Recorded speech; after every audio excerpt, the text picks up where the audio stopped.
හරි. අපි අද බලමු. අපි එදා බැලුවනේ කුලක ගාන හදන්න එක ක්‍රමයක්.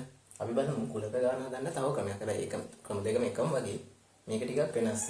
මේ ලේසි එක ඔයාලා තෝරගන්න. ඒ විදිහම තමයි. හැබැයි පොඩි වෙනසක් තියෙන්නේ. මේ කුලක ගාන අර ඊසතිය කතාව කරා වගේ මෙහෙම AP කුලක දෙකක් තියෙනවා නම් අර මේ වගේ මොකක් හරි මේ වගේ කුලකයක් දුන්නොත් එදා මොකද්ද කරේ අපි?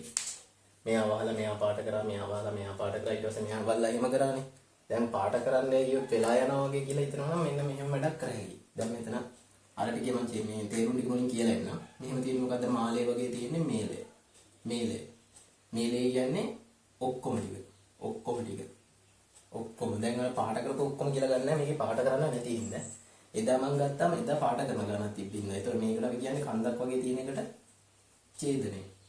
ඡේදනය කියන්නේ මොකද්ද? පොදු ටික. කන් මේ මාලේ වගේ මේලේ කන්දක් වගේ තියෙන ඡේදනය. ඊට පස්සේ මෙහෙම ඉරි කැල්ල පොඩින් ගන්න මේ. මොකක් හරි එකට ඉරි කැල්ල පොඩින් ගන්න ඩෑෂ්. ඒ කියන්නේ අයිති නැති. අයිති නැහැ කියන්නේ ඌ නැතුව ඊටු ටික කියන එක. ඔන්න ඔය ටික තමයි. ඒතර තේරුම් ටික. මේ තියෙන මේලේ, මේ තියෙන ඡේදනය, මේ තියෙන්නේ ඩෑෂ්.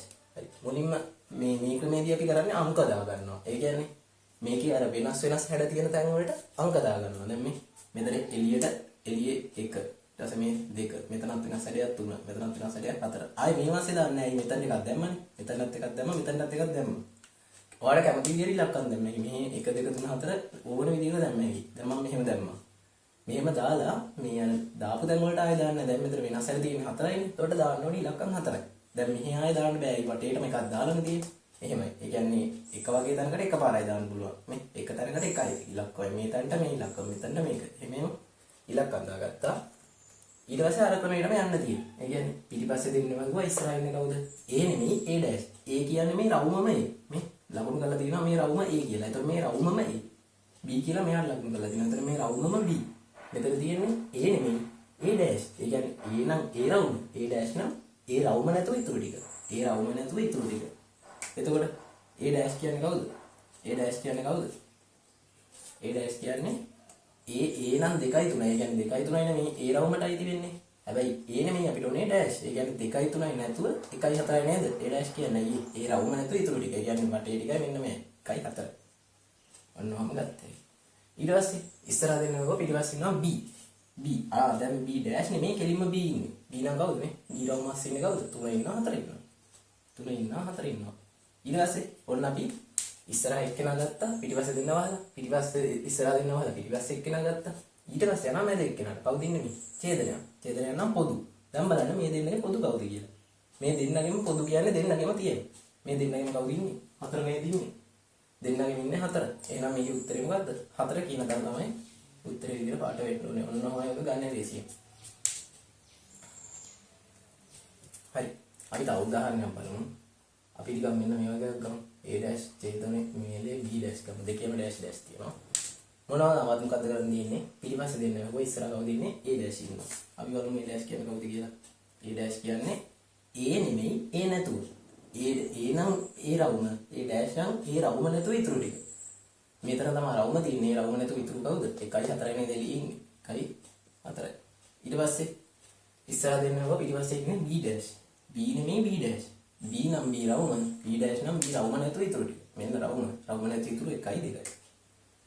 1යි 2යි. ඊට පස්සේ බලනවා ඡේදනයන්ත මේලක් කියලා. මේ මොකක්ද තියෙන්නේ? මේලයක් නම් ඔක්කොම ටික.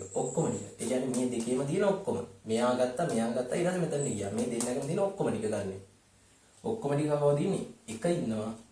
4 ඉන්නවා. ආයෙක කියන්නේ එක කාරක් ගත්තානේ. 1යි 4යි 2යි නේද ඉන්නේ. ඒතර උත්තරේ මොකද්ද මේක? 1යි 4යි 2යි පාට කරා නම් උත්තරේ හරි. අයිය අපෙන් ඉල්ලන්නේ මේලේ යන්නේ. මේලේ යනවා ඔක්කොම ටික ඉන්න ඕනේ. මේ දෙන්නගෙ ඉන්න ඔක්කොම ටික. කියන්නේ 1යි 4යි 2යි 3 නැතුව ඉතුරු ටික පාට වෙන්න ඕනේ. 3 නැතුව ඉතුරු ටික නම් පාට කරා නම් හරි. වටේ පාට කරා 3 නැතුව ඉතුරු ටික. 4ක් පාට වුණා 2ක් පාට වුණා. 3 නැතුව ඉතුරු ටික පාට කරා නම් හරි. අපි දැන් මේ ටික බැලුවානේ. එදා වගේ අපි බලමු දැන් වරහණක් આવොත් කොහොමද කරන්නේ කියලා. මේකට වරහන් දාන්න නැතුව අපි එහෙම ගමු. A ඡේදන B ගේ ඩෑෂ් ගේ ඩෑෂ් එක. ඔන්න. ඔහොම එකක් තියෙනවා. මේ දෙවෙනි එක. මුලින්ම මොකක්ද ගන්න තියෙන්නේ? B වරහන අන්තිමට. ඒ කියන්නේ වරහන් එළිය තියෙනවා අන්තිමට හිතන්නේ. වරහනේ ඇතුළ ටික අර විදියට සුළු කරලා ඊට පස්සේ වරහනින් එළියේම අන්තිමට තමයි ගන්නෙ. වරහන ඇතුළ කවුද ඉන්නේ? A ඉන්නවා, ඡේදනයක් ඉන්නවා, B ඩෑෂ් ඉන්නවා. එතනින් එළිය තමයි ඊතුරු ඩෑෂ් ඉන්නේ අන්තිමට. මුලින්ම කවුද ඉන්නේ එතකොට? A. ඊට පස්සේ දෙන්නවම ඉස්සරහින් ඉන්නේ A. ඔන්න A ගත්තා. ඒ කියන්නේ කවුද? එන්න A රවුම්. කවුද ඉන්නේ? 2යි 3යි. 2යි 3යි. අර පුලුක දාන්න ඕනේ නැත්තම් හදිසියෙන් මේක කරන්නේ කෙටියෙන් ගන්න ඕනේ නම් මොකද ගන්න අවුලක් නැහැ. ඒ කියන්නේ 2යි 3යි. ඊට පස්සේ ඉස්සරහ දෙන්නව පිටිපස්සේ B ඩෑෂ් විතරයි ඈ. මේ ඩෑෂ් ඉන්නේ වරහණෙන් එළිය. අපි ගන්න වරහණෙන් ඇතුළේ කට්ටිය. B ඩෑෂ් තමයි ඉන්නේ. B dash. B නම් මේතන. B ඩෑෂ් නම් මේ රවුම නැතුව ඉතුරු ටික. ඒ කියන්නේ 1යි 2යි. ඊට පස්සේ මෙතන මැද තියෙන්නේ කවුද?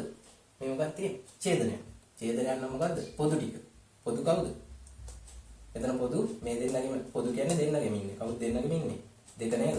දෙක තමයි පොදු වෙලා තියෙන්නේ. ඒ කියන්නේ මේ අස්සේ තුන් දෙනා අරන්නේ අපි ඒක ගත්තේ. ඒතර අස්සේ තුන් දෙනා කියන්නේ කවුද?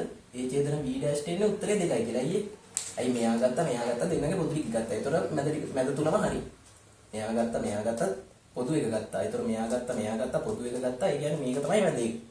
හැබැයි අපිට මැද එක නෙමෙයි ඕනේ. මොකද්ද? මැද එකේ ඩෑෂ්. ඒ කියන්නේ මැද එකට අයිති නැති ටික. දැන් මැද එකට අයිති දෙක. ඒතර මැද එකට අයිති නැති ටික කවුද? දෙක නැතුව ඊතුරු ටික. අයි මැද එකට අයිති දෙක නම් අයිති නැත්තේ ඌ නැතුව ඊතුරු ටික. ඒ කියන්නේ දෙක අයිති නම් අයිති නැත්තේ 1යි 3යි 4යි තමයි. ඔන්න 1යි 3යි 4යි. ඒතර මේකේ උත්තරේ මොකද්ද? 1යි 3යි 4යි. මම මේක පාඩ කරන්නේ නැත්තම් මේ පුප්පේ අවුල් වෙනවා. ඒකින්ද 1යි 3යි 4යි පාඩ කරනවා. ගාන හරි. හරි. අපි තව වරහන් උදාහරණයක් ගමු මේ වගේ එකක්. A dash ඡේදනීය B dash B dash එක. ඔය වගේ එකක් ගමු අන්තිම වශයෙන්. හරි. මොනවාවත් මොකද්ද කරන්න තියෙන්නේ? වරහනේ ඇතුළේ ටික මුලින් යනම් පස්සේ වරහනේ පිටට යනවා. ඊපස්සේ දෙන්නව කවුද ඉන්නේ? A dash. E නෙමෙයි ඉන්නේ A dash. A dash කියන්නේ A නෙමෙයි ඊතුරු ටික. A නම් 2යි 3යි. A dash කියන්නේ 1යි 4යි. ඊට පස්සේ ඉස්සරහ දෙන්නව ඊපස්සේ ඉන්නේ B dash. B නෙමෙයි B dash ඉන්නේ. B dash නම් ඉන්නේ B නම් B රවුම. B dash කියන්නේ ඌ නැතුව ඊතුරු ටික. රවුම නැතුව ඊතුරු ටික. ඒ කියන්නේ 1යි 2යි. ඊට පස්සේ බලනවා ඡේදනයක්ද මේ දැක්ක. මේ මොකක්ද තියෙන්නේ?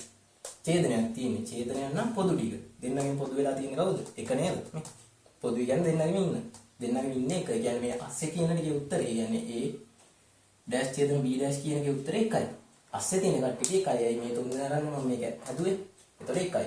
එතකොට මේ අස්සේ තියෙන කට්ටිය 1යි. හැබැයි මට එක නෙමෙයි ඕනේ එකට අයිති නොවන. ඒ කියන්නේ එක නැතුව ඊතුරු ටික නේද? මේ අස්සේ ඉන්න එක්කන නැතුව ඊතුරු ටික තමයි dash කියන්නේ.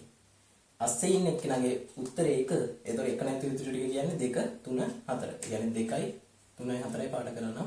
ඔන්නම උත්තරේ හරි. ඔන්න ඔහමයි අපි කුලක ගාන පැටලෙන්නේ නැතුව ගොඩ දාගන්න. මම ක්‍රම දෙකක් කියලා දුන්නා. ඔයාලට ලේසි ක්‍රමෙන් අදාගෙන යන්න.